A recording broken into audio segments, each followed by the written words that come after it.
Bonjour à tous, bienvenue dans la capsule vidéo sur le passage de données à Handlebars et aussi sur l'utilisation de ce qu'on appelle les helpers. Donc, la dernière capsule vidéo, ce qu'on a fait, c'est qu'on a créé dans le fond toute la partie Handlebars au niveau de votre serveur.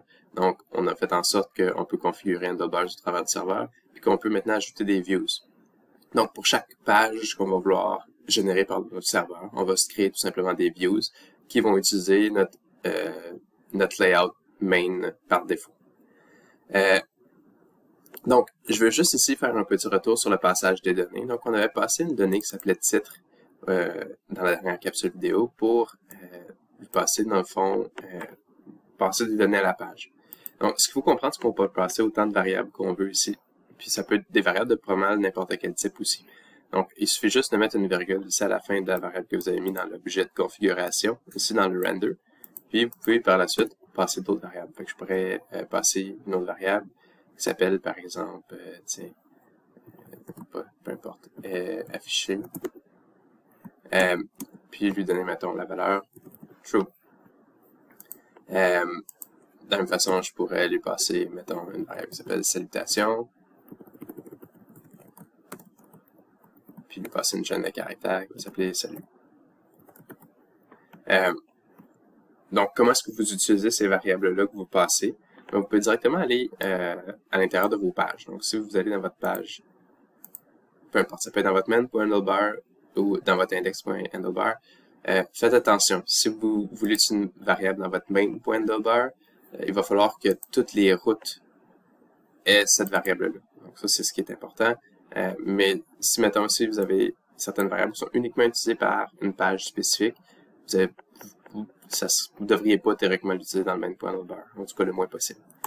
Donc, ce que vous pouvez faire ici, c'est tout simplement au niveau du index.handlebar, par exemple, on pourrait juste afficher en mettant les doubles moustaches. Donc, on pourrait juste afficher, mettons, afficher, mettons, comme c'est ici. Puis si je rafraîchis ma page, je vais voir que ça va afficher true, qui est ma variable qu'on avait mis à true. Je pourrais afficher l'autre variable aussi, qui était salutation. Si je rafraîchis ma page, vous allez voir, salut va être apparu. Donc là, vous voyez qu'ils les ont mis un à côté de l'autre. Ça les insère comme si c'était du HTML. Okay? Donc, si vous voulez, par exemple, les mettre un en dessous de l'autre, quelque chose dans ce genre-là, il faudra peut-être mettre des divs autour. Donc, on peut juste faire un test rapide là. Si je mets un div, mettons, autour de ici, est affiché, vous allez voir que ça va forcer donc le true à se mettre dans un div, fait que ça va forcer le salut à se mettre en dessous. Donc, vous pouvez jouer avec le HTML de cette façon-là. OK. Maintenant que j'ai vu juste une petite révision sur comment on peut insérer des données à l'intérieur de ça, on va changer un peu les choses.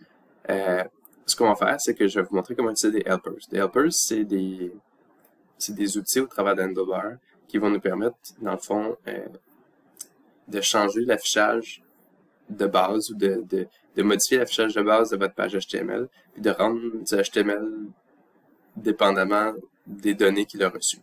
Donc, il y a deux helpers, trois helpers en fait qui vont nous être vraiment utiles pour nous autres. Il va y avoir des helpers pour ce qu'on appelle les conditions, puis des helpers pour faire des boucles. Donc, on va commencer par les conditions. Donc, on a une variable qui s'appelle afficher. Donc, je vais juste vous montrer comment on fait helpers. Helpers, vous allez voir, c'est très très facile à faire. Donc, dans ce cas-ci, c'est qu'on va se faire une condition, l'équivalent d'un if. Donc, ce que je vais faire, c'est que je vais ouvrir deux moustaches. Quand on utilise un helpers, on utilise toujours le hashtag. Hashtag pour indiquer que on ouvre un bloc. Puis, si je veux faire une condition, je vais faire if. Faut comprendre que les helpers ici de Handlebar, okay, pour les conditions, ils supportent uniquement de recevoir des booléens.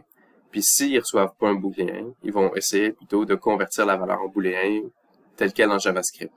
Donc, vous ne pouvez pas mettre de conditions complexes ici. Si vous voulez mettre une condition complexe, il va falloir que vous la programmiez directement au niveau de votre serveur. Mais bon, juste que vous puissiez voir pour l'instant, ici je fais if et affiche.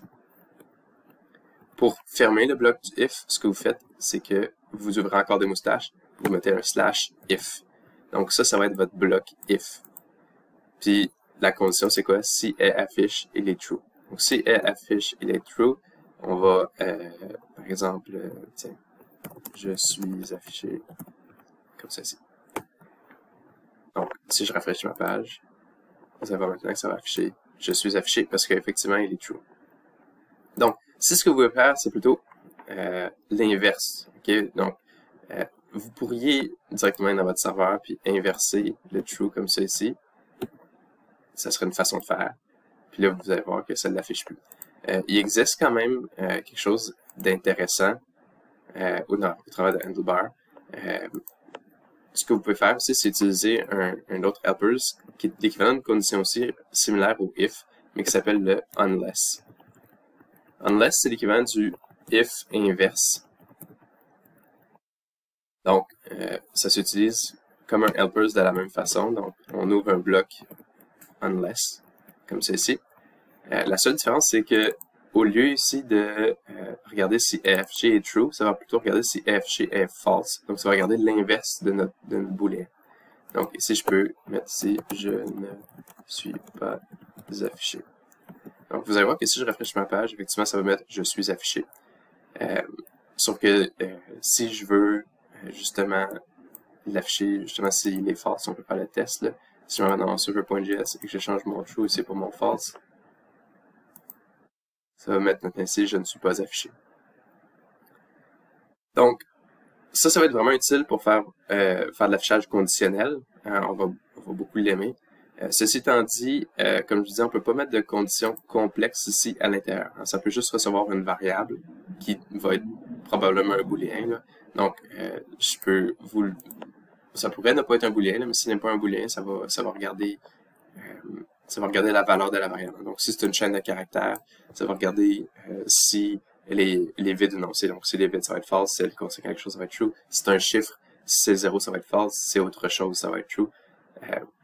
Mais ça peut juste regarder une variable. Si vous voulez mettre une condition complexe, vous n'avez pas le choix de programmer la condition complexe du côté du serveur.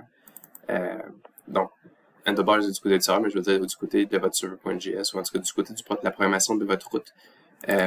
Donc, par exemple, si afficher c'est une condition plus complexe, vous pourriez avoir, mettons, ici, est-ce que 3 est plus petit que, mettons,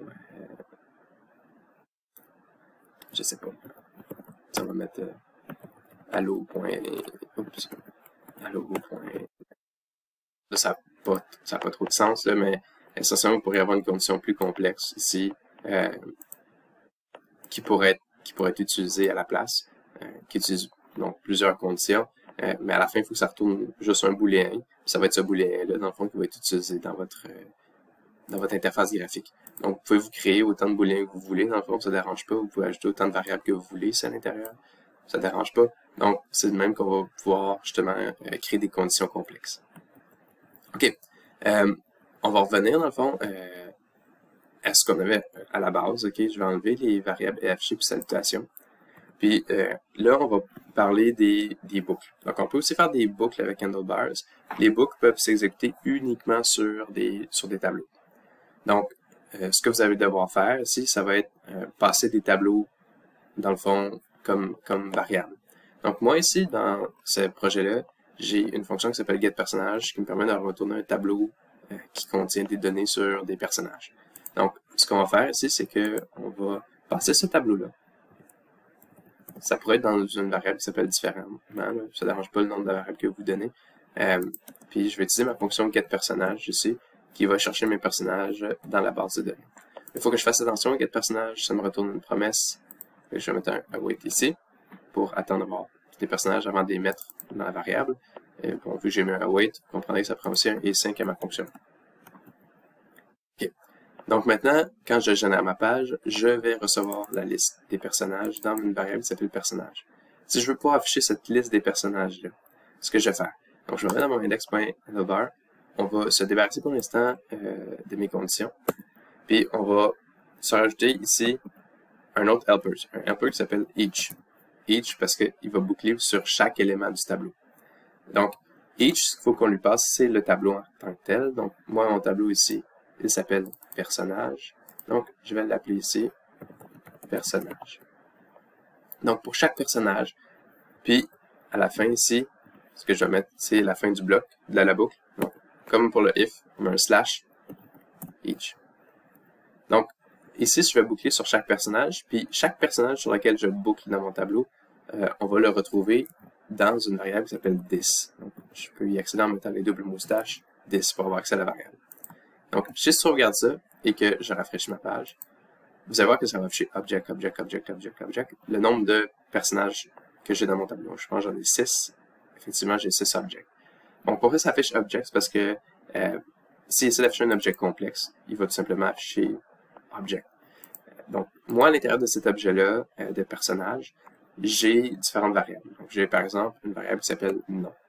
Donc, si je fais this.nom, je vais aller chercher le nom dans l'objet du personnage sur lequel je suis en train de boucler. Donc, si je regarde ça, ça va que là, ça va être les noms de mes différents personnages qui vont être affichés. Donc là, moi ici, je trouve pas que cet affichage-là, un à côté de l'autre, est très très facile à lire.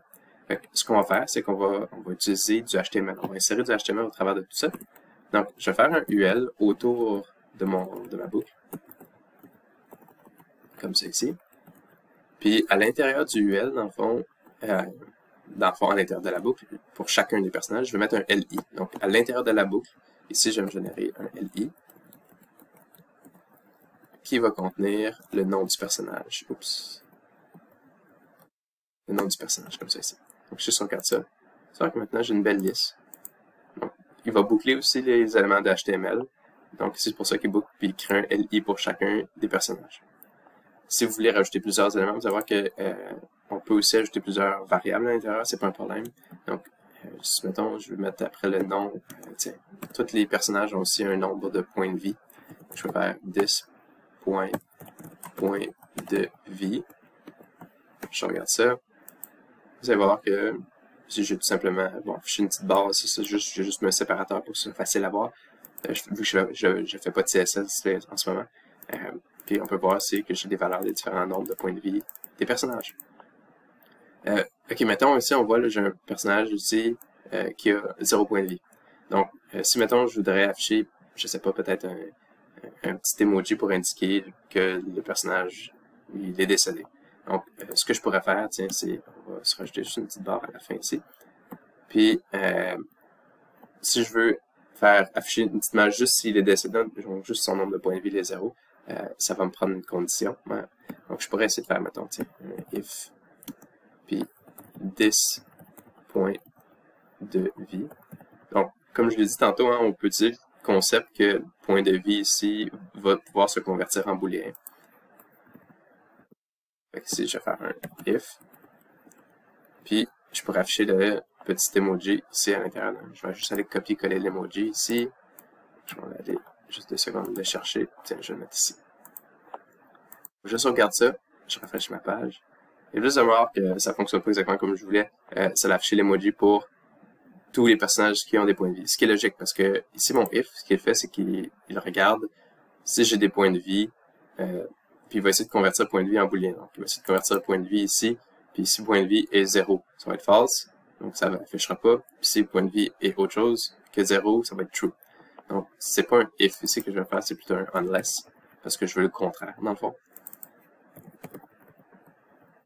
Qui inverse, dans le fond, la condition. Donc, si je réfléchis, vous allez voir que là, j'ai juste mon personnage ici qui a 0 point de vie, qui aura la petite tête de mort à côté.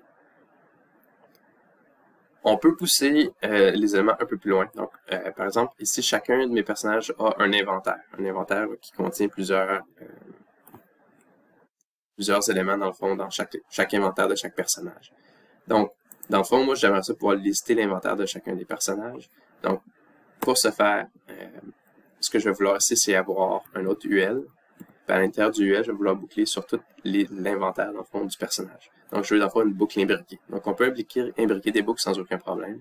Ça va nous prendre un autre each, par exemple. Donc, je fais un autre each. Et là, la variable que je vais boucler, dans ce cas-ci, c'est au niveau de mon personnage, j'ai une variable qui s'appelle inventaire. Comme ça ici.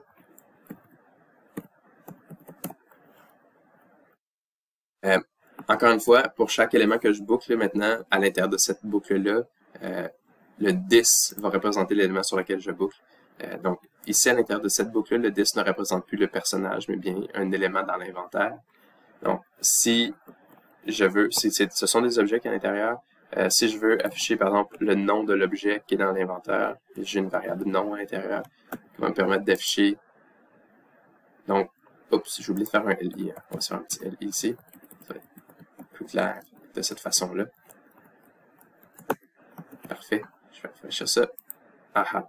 Donc, vous allez voir que j'ai tous les noms des différents éléments qu'il y a dans l'inventaire de chacun des personnages. Pour chaque élément dans l'inventaire, j'ai aussi une quantité. Donc, si je veux l'afficher, même principe, je peux faire 10.quantité. Puis, ça va référer, dans le fond, à la quantité que j'ai de cet élément-là dans l'inventaire. Puis, vous allez voir que ça va être affiché à la suite. Donc, vous comprendrez ici que dans cette boucle-là, ici, vu que le 10, il est écrasé, donc je n'ai plus accès à l'intérieur de cette boucle-là à mon 10 qui est ici. En fait, c'est pas exactement vrai, ok? Il y a une façon de revenir, dans le fond, dans ce qu'on appelle le contexte arrière. Donc, je pense que je peux vous montrer un exemple un peu plus clair. Donc, si j'arrive dans ma première boucle, c'est la boucle des personnages, puis que j'essaie d'afficher le titre de la page, ce qui devrait être facile, hein, parce qu'on a une variable qui s'appelle titre. Donc, maintenant j'arrive ici, puis j'affiche titre. Si je sauvegarde, je rafraîchis la page, vous allez voir que ça ne fait strictement rien. Ça fait strictement rien parce que je suis à l'intérieur de la boucle each, puis quand je suis à l'intérieur d'une boucle, il crée... en fait, c'est comme s'il rentrait dans un répertoire. Donc, c'est comme s'il rentrait dans un répertoire, donc dans ce cas-ci, il rentre dans le répertoire du tableau personnage. Puis, à cause de ça, j'ai plus accès à tout ce que j'avais avant, donc ce que j'avais, dans le fond, dans le répertoire au-dessus. Donc, comment est-ce que je fais pour avoir accès au répertoire d'au-dessus, dans le fond, donc au répertoire de variables au-dessus? Il va falloir que vous fassiez un peu comme si vous naviguiez justement dans un répertoire sur Linux, sur Windows en mode console. Donc, vous allez devoir // pour dire remonte d'un niveau, puis il va me chercher la variable titre. Si je sauvegarde ça ici, vous allez voir, là, ça va afficher page d'accueil partout. Si vous essayez de mettre ça ici à l'intérieur de la deuxième boucle, par exemple, tiens, on va juste le mettre comme ça ici. Vous allez voir que ça ne fonctionnera pas plus. Parce que si j'essaie de remonter de un niveau, ça va remonter à la boucle juste au-dessus, donc la boucle du personnage. Donc si je veux avoir accès à la variable titre, j'ai pas le choix, il faut que je mette 2 points encore pour remonter de un dossier de plus, donc de un répertoire de plus. Je sauvegarde ça, je réfléchis, vous allez voir que là, ça fonctionne correctement. Donc, c'est juste à faire attention, ça se pourrait que vous rencontriez certaines situations où est-ce que vous n'avez pas le choix de remonter dans le répertoire de variables un peu plus haut. Donc, vous pouvez utiliser ici le 2 points / pour pouvoir remonter de répertoire. Il existe d'autres helpers, c'est vraiment ceux qui vont être utiles. Donc, le each, le unless, puis le if, ça va être généralement ceux que vous allez utiliser. Si vous voulez aller voir sur le site de Handlebars, il y en a d'autres qui pourraient peut-être vous intéresser. Il y a même moyen de créer ses propres helpers. Donc, c'est quelque chose qui pourrait vous intéresser. Je vous recommande d'aller voir le site de Handlebars. Je vous montre ça en classe. Mais ça peut être quelque chose qui peut être intéressant si ça vous intéresse. Donc, ça conclut la capsule vidéo. Il va nous rester une capsule vidéo maintenant à voir qui va être sur les partials. Donc, c'est une façon d'économiser d'économiser sur l'écriture du HTML. Donc, on voit ça dans la prochaine capsule vidéo. D'ici là, passez une bonne journée.